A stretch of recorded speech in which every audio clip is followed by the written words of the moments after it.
Hello and welcome to BWTV. For today's episode, I'm joined by a very special guest, Dr. Sarvesh Tiwari, who is the founder and managing director of PR Professionals Group and also the chairman for Public Relations Society. Welcome, Dr. Tiwari. Namaskar. Thank you so much, Rishabh. Now, in today's world, PR is no longer just about press releases or media coverage. It's about shaping narratives in real time, building trust across multiple platforms, and keeping pace with a fast-changing digital landscape. We see today from the rise of LinkedIn as a thought leadership hub to growing demand for purpose-driven campaigns.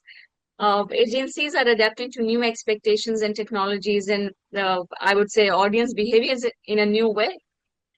In this interview, we will discuss precisely about the biggest shift in the PR industry, the rise of ESD storytelling, modern crisis management, and especially the role of AI in communications. He will also share his personal journey from how did he start from humble beginnings to build a leading agency and his vision for where the industry is headed in the next 5 years.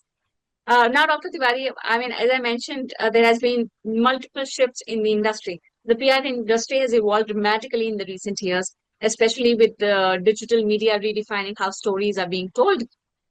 From your vantage point of view, what are the biggest shifts that you have seen in the last 3 years, or let's say 5 years, and how have they influenced your approach? See, there has been a psychological shift also post-COVID. So technology has overpowered mind. So your acceptability for tech has gone very high post-COVID. उससे पहले इतनी acceptability थी, but इतनी ज़्यादा नहीं थी. If I be very precise, and that acceptability has resulted in lot of innovations and many new things are coming up. For example, as you rightly said initially, that the era has changed. It's not limited to press releases. Uh, Things have gone very high. The contents are available in within the seconds. There are video content which are available immediately. But people have been talking on all these things. But the most important change which has happened is the demand for freshness has gone very high. Everybody wants something fresh. पहले क्या होता था कि एक Surf का एक add आता तो वही बार बार रिपीट होता था, वही खबरें सेम चीज चलते रहती थी और लोगों को माइंड की सीजनिंग हो चुकी थी कि वही सुनना है. आप अब क्या है, आपको हर वक्त चेंज चाहिए, आपको हर वक्त कोई नई चीज चाहिए. आप एक एग्जांपल देता हूँ, जैसे मेरी मम्मी ने कहा था कि मॉडर्नाइजेशन का मतलब ये नहीं है कि अगर तुम आलू खाते हो तो आलू खाना बंद कर दो. सिर्फ आलू, हम लोग आलू दम बनाते हैं, बट आलू की 200 तरीके की सब्जियां बन सकती हैं. तो अगर वो 200 सब्जियों को रोज रोज तुम अलग अलग आलू को बनाओगे तो आलू की अहमियत बनी रहती है. And that respect for that potato is always there in the family. So innovation को भी मैं ऐसा मानता हूँ कि टेक के जरिए क्या हुआ है कि उसी पीआर को डिफरेंट नैरेटिव से प्रेजेंट करने का मौका मिल गया है. And that has been the biggest shift which I can see. Practical example, Dr. Tiwari, I must say. Now, I mentioned about briefly about LinkedIn. In my recent days, I've been observing that LinkedIn has become a place, a powerful space for CXOs, thought leaders, founders for storytelling or maybe announcing something really special. They write their personal experiences, their funding announcement, maybe some complaint or maybe some bad experience. They write about everything and anything, a lot of yarn also. How do you look at it? Do you see it as a new op-ed page for PR? And how should agencies measure real-time influence on such platforms? So social media platforms have definitely some purpose, and LinkedIn, because LinkedIn में जो gentry है, the people who are there on the LinkedIn, it is presumed, and as compared to any other platform, with all due respect to all platforms, long format के लिए अगर digital का कोई social media platform है जो impactful है तो LinkedIn है. अब सीएक्सओज या कंपनी के फाउंडर्स या फिर इन्फ्लुएंसर्स जो एक्चुअली माइंड को लार्जर फॉर्मेट में चेंज के लिए इन्फ्लुएंस करना चाहते हैं, वो लोगों के लिए ये जगह सबसे अच्छी है. And that is why they give their ज्ञान, they give whatever format. Because मैं हमेशा कहता हूँ कि तानसेन और कानसेन दोनों एक साथ ना मिले तो काम नहीं बनता है.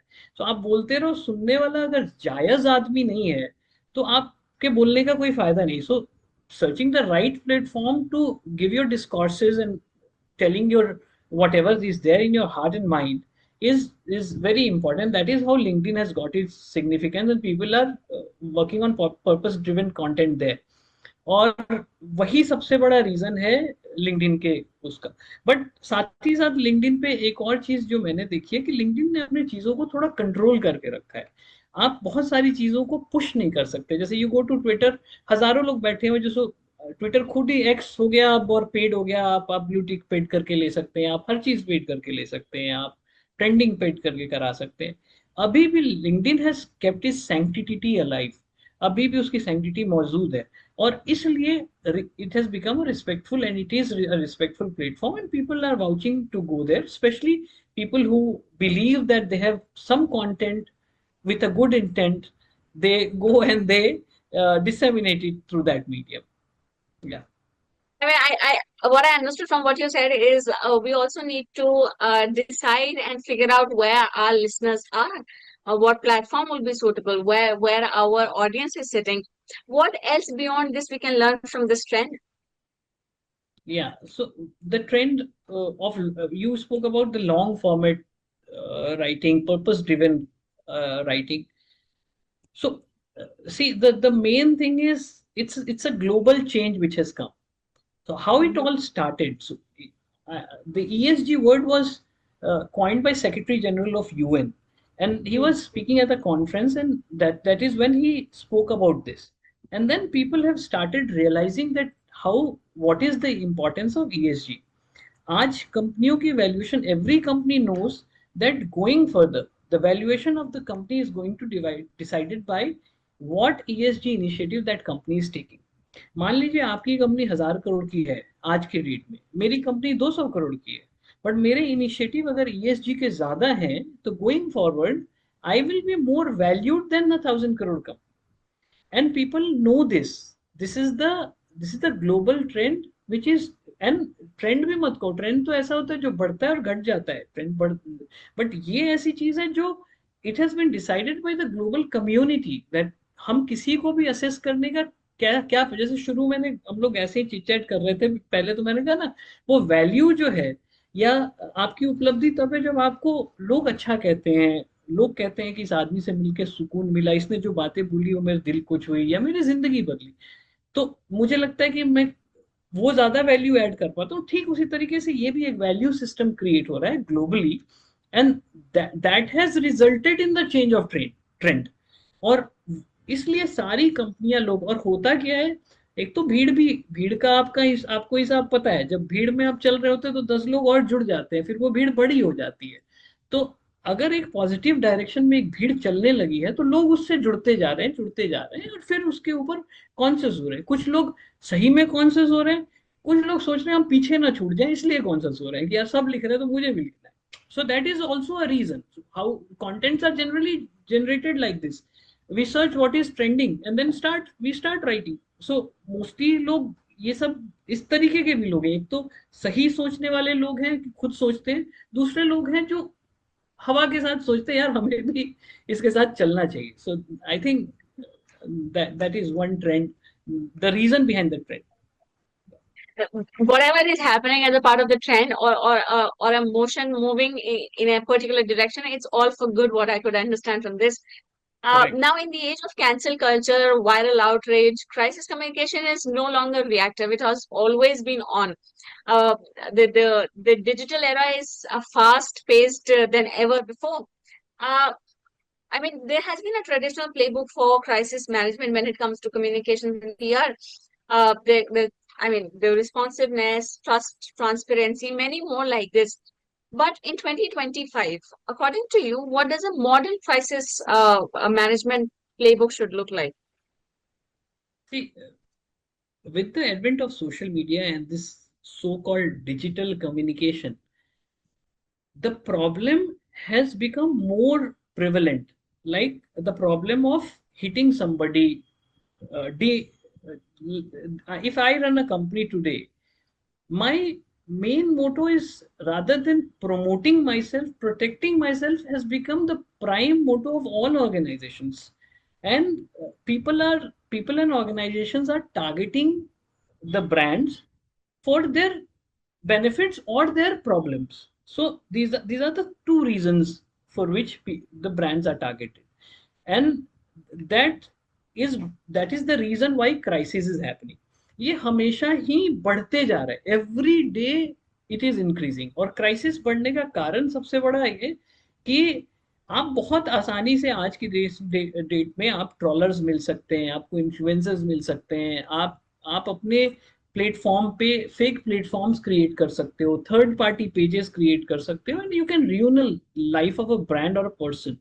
सो आज आपको सबसे ज्यादा जो सीखने की जरूरत है कि मुझे अपने आप को कैसे बचाना है, बनाना है से ज्यादा बचाना है, आज की जरूरत बन गई है।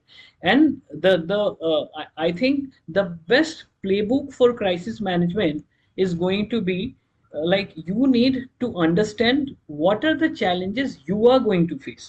हर ब्रांड के अपने challenges हैं जो हमें पता होती है कि इस तरीके के टारगेट चीजें हमारे पास आ सकती हैं। You need proper preparedness for that. Experts की जरूरत अब बहुत जरूरी है। पहले ना क्या था कि हम किसी से भी काम करा लेते थे। A person who is managing a particular department, he was given the power and he used to manage the advertising wing of any organization। पहले ऐसे ही होता था, कोई एक्सपर्टीज नहीं होती थी। अब सरकारी जगह चले जाओगे आप, तो सरकार में एक पब्लिक रिलेशन ऑफिसर का जॉब होता है हर जगह। आप बिलीव नहीं करोगे कि किसी और डिपार्टमेंट के आदमी को भी पब्लिक रिलेशन ऑफिसर बना दिया जाता था और वो पब्लिक रिलेशन का काम देखते थे। सो और प्राइवेट में भी ऐसे ही होता था शुरू में, पर अब वो समय नहीं रह गया। अब you need specialist because they know how to protect you. Promotion is not very difficult, promotion can be heard from Google. आपको पता चल जाएगा कैसे प्रमोट करना है, 50 एक्सपर्ट भी बैठे हुए। बट प्रोटेक्शन के लिए कई सारी चीजें, अगर हम मेन लाइन की बात करें, मीडिया पॉइंट ऑफ व्यू से देखें, बिकॉज हम पीआर के लोग हैं तो हम उस तरीके से बात करते हैं। आपको ऐसा आदमी चाहिए जो रिलेशनशिप और बॉन्ड्स में विश्वास रखता हो, जिसको पता है कि मैं सारे पत्रकारों से रेगुलर मिलता हूँ, उनके क्या सोच है, क्या बातें कर रहे हैं, किस तरीके की चीज थॉट प्रोसेस चल रही है पर्टिकुलर मीडिया हाउस में, उसको पहले से पता होता है। तो वो प्रिपेयर्ड रहता है कि मेरे पे ये अटैक हो सकता है तो मैं उसका जवाब क्या दूंगा। You are always prepared. Second is tech बहुत इंपॉर्टेंट हो गया है, तो टेक के लोग आपके पास होने बहुत जरूरी है कि आप काउंटर कर सको। अगर आपके पास कुछ आता है तो instantly how you can show yourself that you are correct और your views are presented immediately. तो इस तरीके का प्रिपेयर्डनेस बहुत जरूरी है। और तीन चार इंपॉर्टेंट एस्पेक्ट्स जो है क्राइसिस मैनेजमेंट के, वो है कि जो मैं लोगों को बताता हूँ कि ब्रांड को अपने कुछ पॉजिटिव चीजों को बना के हमेशा रखना चाहिए। जैसे मान लो मैं एक ब्रांड हूँ, तो मैं 10 स्टोरीज में एक्सक्लूसिव स्टोरीज अपनी जो साल की हैं, ऐसी चीजें जो टाइमलाइन के साथ नहीं मैच करती हूँ। So there are two types of stories. One is आज ये हुआ तो ये हुआ, फला आदमी आया, ये किया वो किया, दैट इज टाइमिंग वाला। या कोई बट कुछ स्टोरीज होती हैं जो आपके एफर्ट्स को दिखाती हैं, जब पूरे साल में हमने ये इनिशिएटिव लिया, मैंने ईएसजी के लिए इनिशिएटिव लिया, ग्रीन के लिए ये लिया, ये वैसी स्टोरीज को एक डेटा बैंक में प्रिपेयर करके रखना चाहिए। द मोमेंट क्राइसिस कम्स, यो उनको इमीडिएटली शूट करना चाहिए। वो आपको आपके पास एक बना बनाया असला रहता है पॉजिटिव साइड में, जो नैरेटिव बिल्डिंग में हेल्प करता है। So that is one preparedness which is very much required for that is applicable for traditional media as well as modern media also, जो न्यू मीडिया जिसे हम न्यू एज मीडिया कहते हैं। उसके अलावा एक्सपर्ट्स के साथ जाओ। आपने अगर किसी को रखा है, एक कल ही मेरे पास एक एडवर्टाइजिंग के बहुत बड़े गुरु हैं, उन्होंने वो बैठे हुए थे, तो बोले कि एक बार मैं प्रेजेंटेशन करने गए, तो क्या होता है बहुत बार मालिक लोग अपने हिसाब से बात करते हैं, मतलब अपनी बातें रखते हैं, and they feel that whatever they are saying is right. But you sitting on the other side being a PR person और advertising guy, you can not say that you are wrong. तो जब उन्होंने सारी बातें, boss ने बोला, ये expert गया, एक्सपर्ट ने पूरी चीज एक्सप्लेन की। फिर बॉस ने क्या बोला, जो वहां मालिक थे, उन्होंने बोला कि नहीं नहीं नहीं नहीं, ये सारा गलत है, ये पूरा ही आपने उल्टा बताया, इसको ऐसे चेंज करो। तो उन्होंने एक लाइन बोली, तो उन्होंने बोला कि when you have kept dogs let them bark, you don't bark. तो उसका ईगो भी सेटिस्फाइड हो गया कि भाई हमें क्या कह रहा है, बट उसका पर्पस सेटिस्फाई हुआ कि अगर तुमने मुझे रखा हुआ है, मेरे को बोलने के लिए रखा है, मेरे को बताने के लिए रखा है, तो मुझे बोलने दो, तो मैं आपको सही बात बता पाऊंगा, बिकॉज मेरा पूरा इंटरेस्ट है कि ब्रांड प्रोटेक्टेड रहे। सो एक्सपर्ट को वैल्यू देना भी प्ले बुक जो होगा उसमें सबसे इंपॉर्टेंट होगा। देखो, कोई भी क्राइसिस, ज्यादा बड़ी क्राइसिस तब बनती है जब उसको समझने वाला मैनेजमेंट ना हो। If the management don't understand that even a small mistake, if if you are going for a funeral and you are putting a rose in your pocket, that small thing can create a lot of damage, और आपको एहसास नहीं होता है कि मेरे को ये हटा लेना चाहिए, बहुत बार नहीं एहसास होता है, बट वहां अगर कोई बैठा है इतनी छोटी सी बात बता देता है, तो आप बहुत बड़ा क्राइसिस अपना हटा पाते हैं। And this has happened in past. I can give you a number of examples of political issues। अगर हम ऐसी नौबत कभी आई बताने की, तो मैं बताऊंगा कि कैसे कैसे कपड़े से क्राइसिस क्रिएट हुई। सो इस तरह के बहुत, there are n number of things that playbooks should have। Yeah. I'm sure. But thank you for giving us a detailed, interest-related and relevant playbook pointers for PRs. Now, you briefly mentioned about technology that has come in. Now, AI tools are everywhere across the domains. And this is similar for PR also, from automated press releases, predictive sentiment analysis. You can use AI tools for n number of tasks, and this can be for good and not so good reasons. How do you see the role of AI? Is this a genuine enhancer, or some way it risks eroding the human touch in storytelling? I believe that the good remains good and the bad remains bad. They are, AI is the enhancer. It can enhance the good, it can enhance the bad. So it's an enhancer of good and bad. How you think and what is your intent that matters. मैं बहुत negative push कर सकता हूँ, मैं बहुत positive push कर सकता हूँ, वो तो बेचारा इनहेंसर है ना, वो तो मेरी कमांड सुन रहा है। मैं जो चाहता हूँ वो करता है, बस जल्दी जल्दी कर देता है, थोड़ा तरीके से कर देता है। मेरी मेहनत को कम करने के लिए मैंने इसका इजाद किया, और इतना ही उसकी वैल्यू है। उसको इनोवेट करने नहीं आता, उसको नया सोचने नहीं आता, उसको जो ऑलरेडी मौजूद है उसके हिसाब से नैरेटिव बिल्ड करने आता है। आज जमाना हो गया, हर वक्त नया हो रहा है। जो मैंने आज से 10 साल पहले की सारी चीजें डाल दी, तो मैं 10 साल पीछे तक की सारी बातें बता पाऊंगा, लेकिन कल कैसा होना चाहिए बताने के लिए मुझे बहुत सारी चीजें सोचनी पड़ती है। और जब मैं उसको बोलता हूँ कि तू इस तरीके से सोच, तो उस तरीके से सोच के वो 20 चीजें बता देता है, जिसमें मेरे को टाइम मिलता है। तो मेरे को डेटाज जल्दी मिल जाते हैं, मेरे को क्रिस्प चीजें मिल जाती हैं, मेरे को लॉन्ग चीजें मिल जाती हैं। सो मैं यही कहना चाहूंगा कि इट इज एन एनहेंसर, वही गुड एंड बैड जो आपको तय करना है। You are the controller and you will always be the controller. Now you've seen most of the struggles of your life. Now you speak on various forums. You also see people being influenced by what you say. Some of the people must follow you. They're following you. They are being influenced. Now, how has this journey been? How does it feel? And how do you look at success in your own terms? Yeah, so in one word, success, I define success as whatever you have achieved in last 1 year। पिछले साल आप कहाँ थे और आज आप कहाँ हैं, वो आपका सक्सेस है। लोग कंपेयर दूसरों को देख के करने लगते हैं, वो सक्सेस नहीं है। सो उसमें सिर्फ फ्रस्ट्रेशन, एंजाइटी और इस तरीके के इश्यूज आते हैं। सो आप अपने को देखिए और हर बार मेहनत करिए कि इस साल से हम ज्यादा बेहतर अगले साल करेंगे। So for me that is success.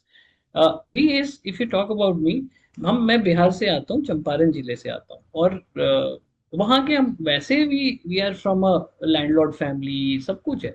But Bihar में जब जब हम लोग पढ़ाई करने दिल्ली आए, उस समय साधन संसाधन बिल्कुल नहीं था। There were no opportunities.